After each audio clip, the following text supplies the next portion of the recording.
Establecer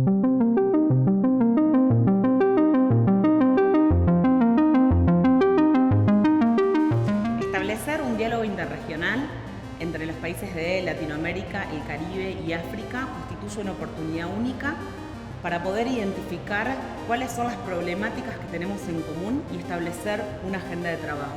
Y sobre todo también determinar cuál va a ser el rol de las universidades públicas, cómo podemos contribuir a esa agenda de trabajo que va a determinar el futuro y que va a tener un fuerte impacto en esta cooperación sur-sur. El diálogo interregional sur-sur tiene una impronta muy importante porque hay temas en comunes, pero de espacios, en este caso de educación y de educación superior, que tenemos esos problemas en común, pero que no tenemos conocimiento común, trayectorias comunes. Por eso este encuentro entre América Latina y el Caribe y la Unión Africana nos abre un camino a recorrer, donde hay sin duda una agenda, particularmente una agenda de desarrollo por delante, pero también se necesita transitar este conocimiento y los temas que en forma colaborativa podemos profundizar. En el caso de la UNNOBA y de esta primera jornada tiene que ver con la seguridad alimentaria, una agenda que involucra educación, desarrollo y seguridad alimentaria como tema específico, donde efectivamente hay procesos que son disímiles. En el caso de la Unión Africana, lo que han planteado inicialmente es responder a problemas concretos de alimentos para el desarrollo de su sociedad. Nosotros tenemos un problema, digamos, una mirada que es distinta, que es el modelo agroexportador, pero que confluyen en formación de recursos humanos, en desarrollo, investigación y transferencia de tecnología, fundamentalmente. Thank you very much for that question. Interregional South-South cooperation has several advantages, but notwithstanding the advantages that it brings to all of the countries involved, it really does have some very unique challenges, and the challenges are varied. For example, we are a region, the South, particularly in this part of the world, with at least 4 different languages, Portuguese, Spanish, Dutch, English. We are a region of varying sizes. We have a country like Brazil, with one of the largest populations in the world, and Antigua and Barbuda, my country, which is one of the smallest populations in the world.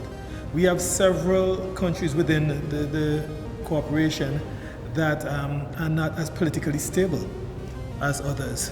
We have different political systems.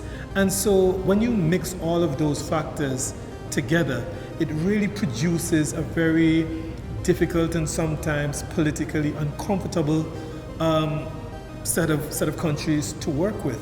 We have countries for which there are no bilateral relations with others. And so to harmonize policy, to harmonize different practices tends to be quite difficult, and it is a challenge that requires a lot of political will to address. And I do believe, though, that, like I said, despite the advantages, it will take some time and some effort to harmonize our collective thinking so that we can all benefit. And so, like I mentioned, scale, language, population size, policies, political stability, all these are some of the challenges that we face. Well, I think the first thing we need to do is to communicate more often and to speak more often together, to share experiences, to share our challenges, to share our successes. Because at the end of the day, we all have a common goal, and that is to educate our people. Most of the countries within the Southern Hemisphere are all developing countries. And so we have the same challenges. We have the challenges of resources. We have the challenges of relatively large populations that live below the poverty line. And so in order to really harmonize our efforts, we need to communicate a lot more, to share experiences, to build alliances.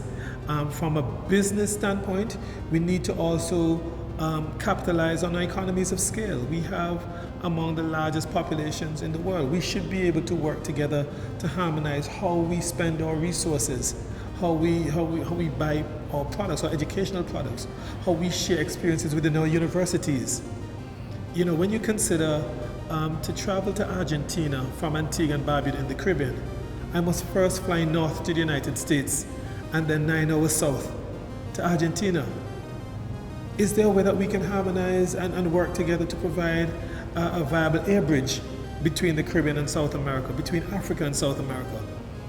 You know, geographically the distance is quite short, but accessibility of air routes and transportation routes is quite difficult. And so, you know, it's more than just education and educational policy. It's about how we view ourselves, how we view our relationship with each other, and how we view the sort of collaboration that we can share with each other for our mutual benefit.